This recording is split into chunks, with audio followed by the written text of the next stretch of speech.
Halo, selamat siang anak-anak semuanya. Bapak sangat berharap kita semua dalam keadaan sehat hari ini.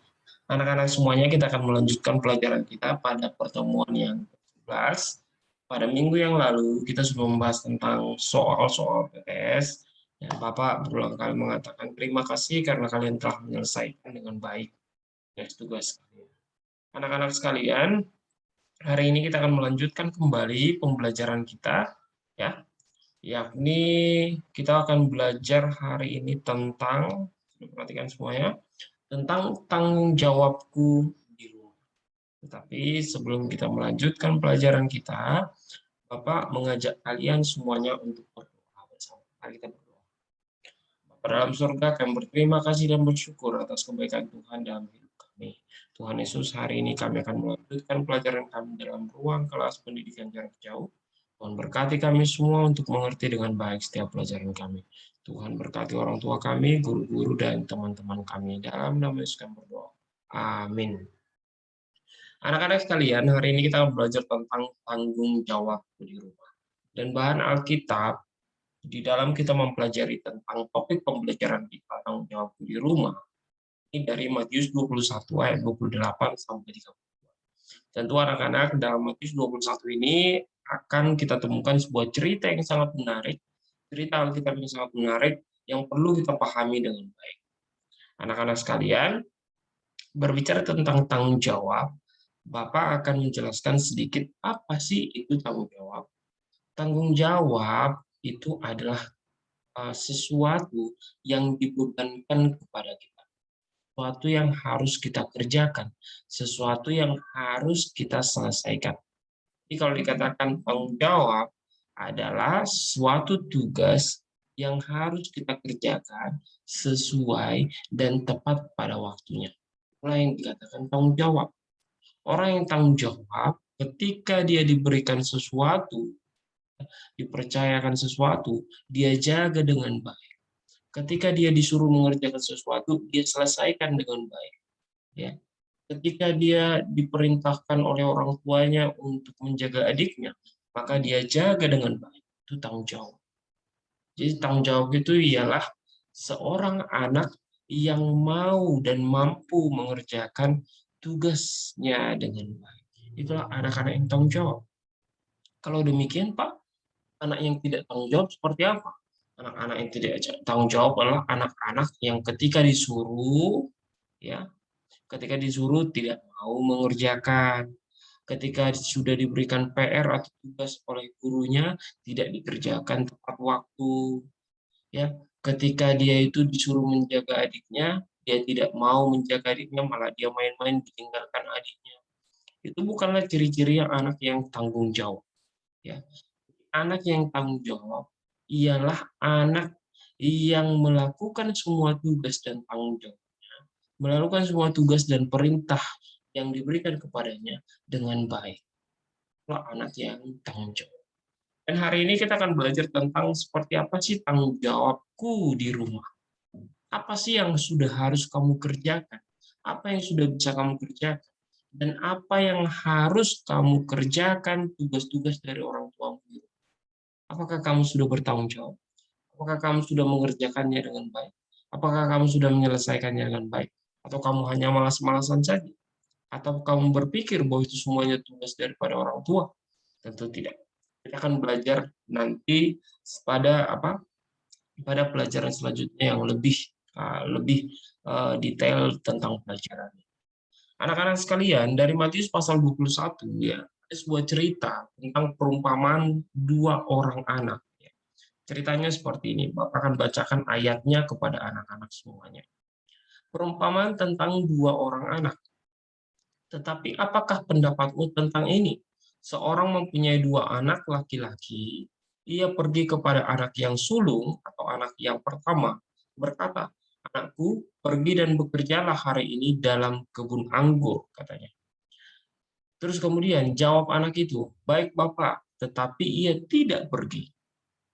Lalu Lalu orang itu atau ayahnya itu pergi kepada anak yang kedua, ya, dan berkata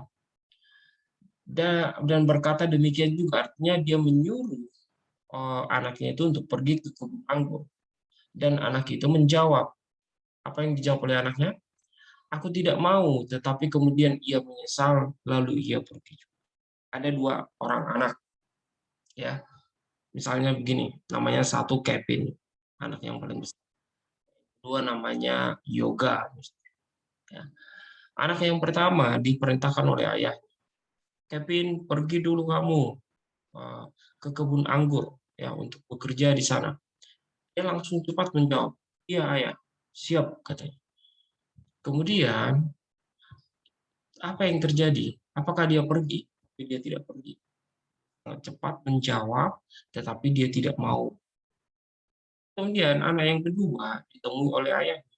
Ya, Yoga, kamu pergi dulu ke kebun anggur untuk. Dia mengatakan, aku tidak mau. Ya. Dia menjawab, aku tidak mau. Tetapi hatinya kemudian menyesal dan akhirnya dia pergi ke anggur. Kemudian anak-anak sekalian, dalam cerita ini, siapakah kedua orang itu yang melakukan kehendak ayah? Siapakah yang mengikuti kehendak ayahnya? Siapakah yang melakukan kehendak ayahnya? Ya. Jawab mereka yang terakhir katanya. Ini anak yang sulung. Kata Yesus kepada mereka, aku berkata kepadamu, sesungguhnya pemungut-pemungut cukai dan perempuan-perempuan sundal akan mendahului kamu masuk ke dalam kerajaan Allah.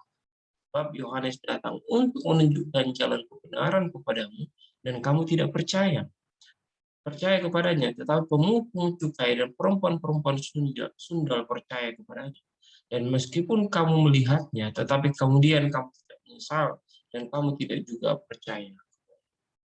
Anak-anak sekalian, dari ayat Alkitab yang kita baca, kita melihat sebuah gambaran. Orang ayah memerintahkan dua orang anaknya. Anak yang pertama dia suruh pergi dulu nak ke kebun anggur. Dia langsung menjawab, iya Pak, siap, saya akan pergi. Tapi dia tidak. Anak yang kedua disuruh oleh ayahnya pergi ke kebun anggur. Tapi malah dia menjawab, aku tidak mau. Tapi kemudian hatinya menyesal dan akhirnya. Sekarang anak-anak Bapak mau bertanya, kalian anak yang seperti apa? Apakah kalian seperti anak yang sulung, yang begitu cepat mengatakan iya, iya, iya, iya, iya, tapi tidak dikerjakan? Atau apakah kalian seperti anak yang kedua, ya, anak yang kedua, yang mengatakan aku tidak mau, tetapi akhirnya kamu mengerjakannya? Anak-anak sekalian, sudahkah kamu melakukan tugasmu di rumah? Ya. Apakah kamu sudah melakukan tugasmu di rumah dengan baik? Kalau Bapak bertanya, apa saja sih tugas kalian di rumah? Ya, apa saja yang sudah diperintahkan oleh orang tua kepada kalian untuk kalian bertanggung jawab mengerjakannya? Bisa saja menyapu rumah, bisa saja menyuci piring, bisa saja menjaga adiknya. Apakah kamu menyelesaikannya dengan baik tanpa menunda-nunda? Apakah kamu mampu mengerjakannya dengan baik? Ada seorang anak, dia mengerjakan tugasnya tapi tidak dengan tanggung jawab. Dia sapu, sapu, sapu, tapi tidak bersih. Ya.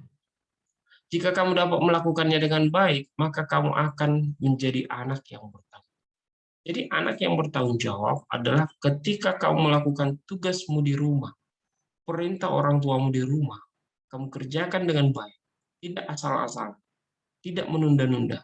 Itulah anak yang bertanggung jawab. Ya. Aku senang sekali jika dapat menyelesaikan tugasku, seperti merapikan buku pelajaran dan merapikan tempat tidurku. Anak-anak sekalian, tentu orang tua kalian tidak mengharapkan kalian melakukan hal-hal yang tidak mampu kalian lakukan. Orang tua kalian pasti memberikan tugas-tugas sederhana sesuai dengan usia kalian kepada kalian. Ya, maka demikian selesaikanlah dengan baik. Supaya kamu menjadi anak yang bertanggung jawab. Dalam bagian B, mendengarkan sebuah cerita, bagaimana jika aku tidak bertanggung jawab? Apa itu tanggung jawab? Bapak sudah katakan. Seorang anak yang bertanggung jawab, tentu dia akan disukai oleh orang lain. Ya, akan disukai oleh orang tuanya. Dan orang tuanya akan sangat menyayangi. Tetapi bagaimana jika aku tidak bertanggung jawab? Pasti orang tuamu akan marah-marah. Pasti orang tuamu akan sedih. Ya. Pasti ya tugas-tugas di rumah tidak akan selesai. Maka Tuhan Yesus bercerita tentang sikap yang bertanggung jawab, ya, dari perumpamaan tentang dua orang anak yang Bapak ceritakan tadi. Ya, seorang anak yang pertama ini diperintahkan oleh orang tuanya untuk pergi ke kebun anggur, tetapi dia langsung menjawab, "Iya, saya akan pergi," tapi dia tidak pergi. Dan seorang anak lagi diperintahkan oleh orang tuanya untuk pergi ke kebun anggur. Dia menjawab, "Aku tidak mau." Ya. Tapi akhirnya dia menyesal dan dia pergi. Manakah di antara mereka, ya, yang melakukan perintah ayahnya? Apakah si sulung? Ya. Apakah si bungsu? Manakah di antara mereka yang melakukan perintah ayahnya? Si sulung tidak melakukan perintah ayahnya, dan anak kedua melakukan perintah ayahnya, karena setelah hatinya menyesal, akhirnya dia pergi ke kebun anggur. Anak kedua telah sampai di kebun anggur, tetapi kakaknya tidak datang. Maka dengan demikian, akhirnya dia bekerja sendiri dan menyelesaikan tugasnya. Karena itu anak-anak, Bapak mau sampaikan, terjadi di rumah, kalian punya abang, kalian punya adik. Ya. Kalaupun abang kalian atau adik kalian tidak mengikuti perintah orang tua, maka kalian harus tetap mengerjakan dan melakukan perintah. Jangan mengatakan kakak aja tidak mengerjakan, adik saja tidak mengerjakan. Tidak boleh. Karena ini adalah tanggung jawabmu. Ya. Karena perintah itu diberikan kepada. Maka dikatakan manakah yang melakukan kehendak ayahnya? Yakni anak yang menyesal kemudian dan kemudian dia pergi ke kebun anggur mengerjakan dan menyelesaikan tugas yang diberikan oleh ayahnya. Next sekalian, Bapak selalu ulang, orang tua merupakan wakil Allah di dalam dunia. Sehingga apapun yang diperintahkan orang tua, kamu harus lakukan dengan bertanggung jawab. Kamu harus selesaikan dengan bertanggung jawab. Karena semua yang diperintahkan orang tua, yang ditugaskan orang tua kepadamu, adalah sesuai dengan kemampuan. Dan orang tua memikirkan tentang masa depanmu, di mana kamu harus mulai bertanggung jawab, mulai kamu dari kecil. Oke, anak-anak sekalian, tentunya dalam pengantar pembelajaran kita hari ini sampai di sini, Bapak menugaskan kalian, ya, Bapak menugaskan kalian untuk membuat sebuah video. Ingat, Bapak menugaskan kalian untuk membuat sebuah video, memilih mengerjakan tanggung jawab sederhana di rumah. Satu, kamu bisa memilih mengerjakan tanggung jawab di rumah, menyapu rumah. Yang kedua, kamu boleh memilih mengerjakan tanggung jawab di rumah, menyapu halaman, kalau ada halaman ya. Yang ketiga, kamu boleh memilih mengerjakan tanggung jawab sederhana di rumah, kamu merapikan tempat tidurmu. Jadi membuat video, ya. Membuat video, pilihan pertama, kamu boleh menyapu rumah. Yang kedua, kamu boleh menyapu halaman. Yang ketiga, kamu boleh membuat video membereskan tempat tidurmu sendiri. Oke, anak-anak, sampai di sini pelajaran kita hari ini. Minggu depan kita akan belajar lebih detail kembali tentang tanggung jawab seorang anak kelas 2 di rumah. Oke, anak-anak kalian, Bapak tunggu penugasannya. Tuhan memberkati kita. Shalom, shalom, shalom. Mari kita berdoa. Bapa dalam surga, kami berterima kasih kami telah menyelesaikan pelajaran kami hari ini. Tuhan berkati kami untuk dengan baik pelajaran kami, tetapi terlebih kami boleh melakukannya di dalam kehidupan. Terima kasih ya Tuhan, berkati orang-orang yang kami kasih, orang tua, guru, dan teman-teman. Nama Yesus kami berdoa. Amin. Shalom semuanya anak-anak. Tuhan Yesus memberkati kita.